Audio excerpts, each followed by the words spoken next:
आज मैं आप लोगों को बताऊंगा कि आप जो देते हैं वो लाखों गुना होकर आपकी तरफ वापस आता है। जी हां, जो कुछ भी आप देते हैं, या आप धन किसी को दे रहे हैं, किसी की मदद कर रहे हैं, किसी को अपमान कर रहे हैं, किसी को प्रेम दे रहे हैं, किसी को प्यार कर रहे हैं, मैं Rakesh Chandra, motivational speaker, professional life coach, एक बार फिर से आपके सामने हूं और आज एक रोंगटे खड़े कर देने वाला स्टोरी के साथ आपके पास हूं और आपको यह बताऊंगा कि देने का शक्ति क्या है। आप देना सीखे नहीं हैं तो अब सीख लीजिए, और देने की क्या शक्ति होता है इस पर एक स्टोरी आपको मैं बताना चाहता हूं। आप इसे ध्यान से सुनिएगा, पूरी तरीके से वीडियो में मेरे साथ बने रहिएगा। एक भिखारी आज यह सोच रहा है कि आज तो त्योहार का दिन है, आज मैं जब निकलूंगा तो बहुत सारे धन मुझे मिलेंगे। भिखारी तैयारी कर रहा है रात में और मन ही मन सपना भी देख रहा है कि क्या बात है, आने वाला सुबह त्योहार का दिन है और बहुत सारे धन मिलेगा। जब भिखारी तैयारी करता है तो वह क्या करता है, अपने ही थैला में कुछ अनाज डाल देता है, कुछ चावल डाल देता है, और वह चावल इसलिए डालता है कि उस भिखारी को मालूम है कि जब तक इसमें कुछ है नहीं तो कुछ मिलेगा नहीं।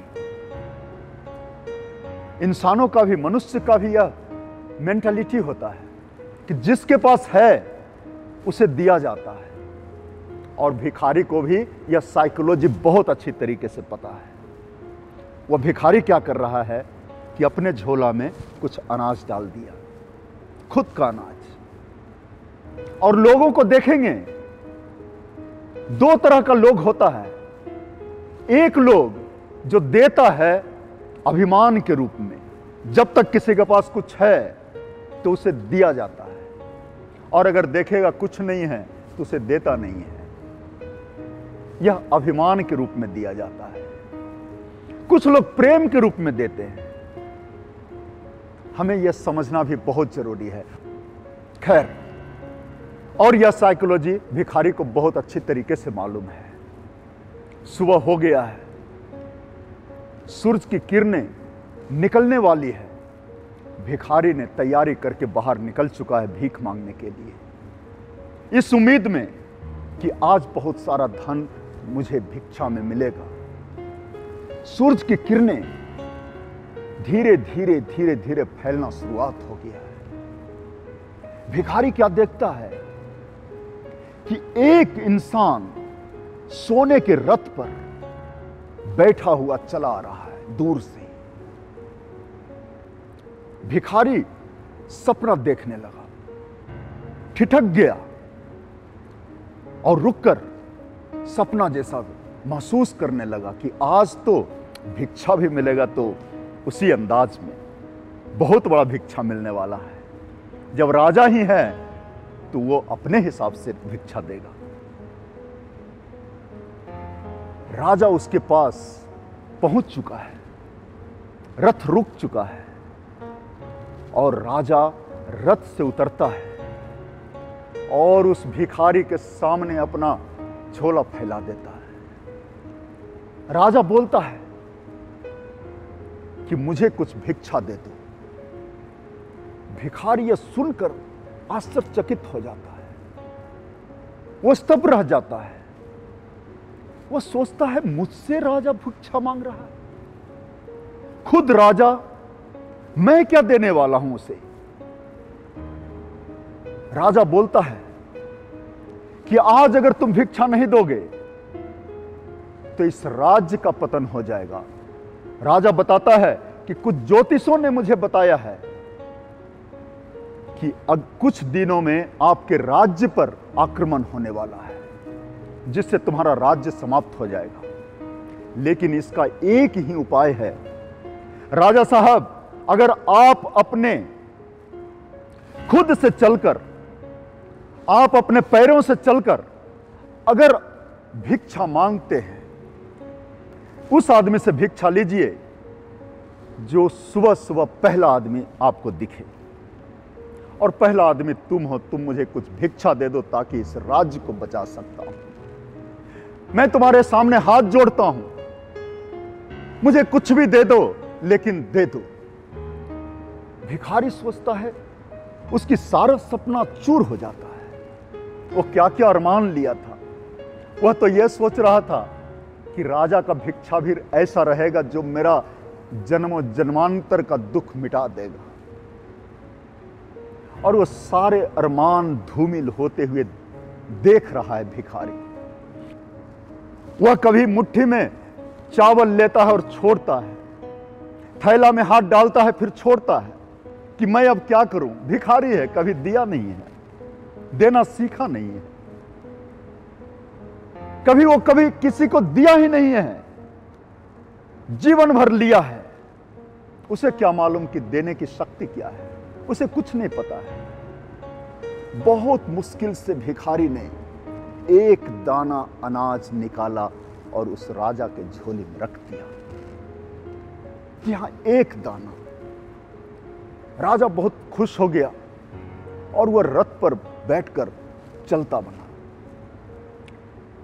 और भिखारी महसूस कर रहा है, दुखी महसूस कर रहा है कि आज मुझे जीवन में कुछ देना पड़ गया।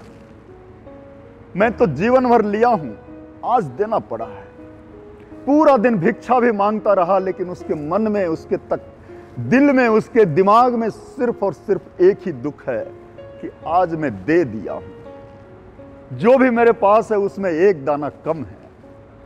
यही सोचते सोचते वह घर पहुंच गया। जब घर पहुंचता है, उसकी पत्नी देखती है कि आज तो बहुत सारा भिक्षा आपको मिला है, इतना भिक्षा तो आपको कभी नहीं मिला था। वो चिंतित स्वर में, दुखी स्वर में रोते हुए बोलता है कि तुम्हें क्या पता है, जितना मिला है उसमें एक दाना कम है। और वह सारी स्टोरी अपनी पत्नी को बताता है और अपना माथा पर से सारा अनाज नीचे रख देता है।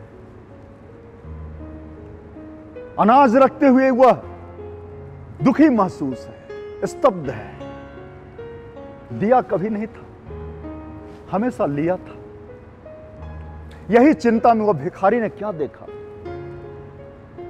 कि चावल के दाने के नीचे एक सुनहरा दाना झलक रहा है, और वह दाना सोने का दाना है।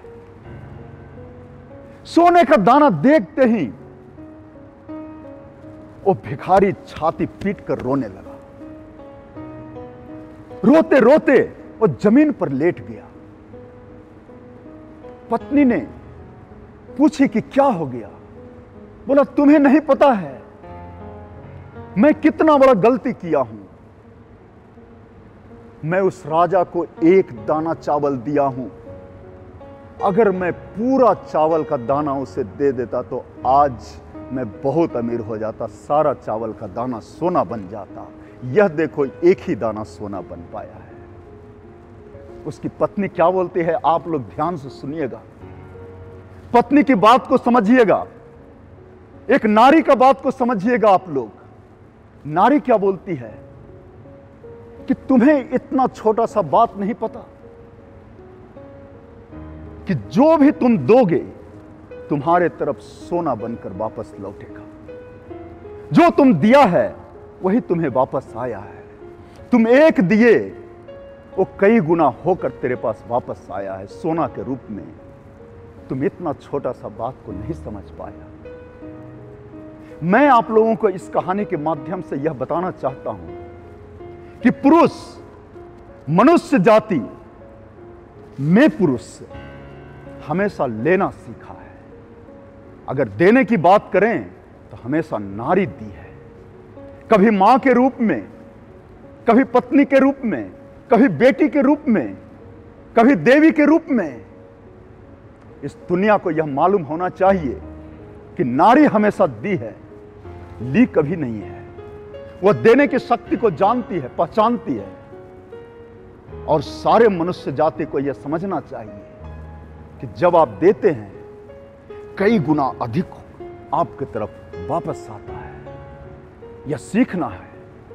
और इस वीडियो के माध्यम से आप लोगों को यह बताना चाहता हूं कि नारी की शक्ति बहुत बड़ी शक्ति है, देने की शक्ति लाखों गुना है। बहुत बहुत धन्यवाद करता हूं कि आपने यह वीडियो को अंत तक देखे, और आप लोगों से विनती करता हूं, प्रार्थना करता हूं कि अगर यह वीडियो आपको अच्छा लगा है, मेरे चैनल को सब्सक्राइब करिए, लाइक करिए, कमेंट करके बताइए कि आपको किस विषय पर वीडियो चाहिए, क्या जिज्ञासा है, सवाल करिए, मैं उस सवाल का जवाब देने का कोशिश करूंगा। बहुत बहुत धन्यवाद यह वीडियो देखने के लिए।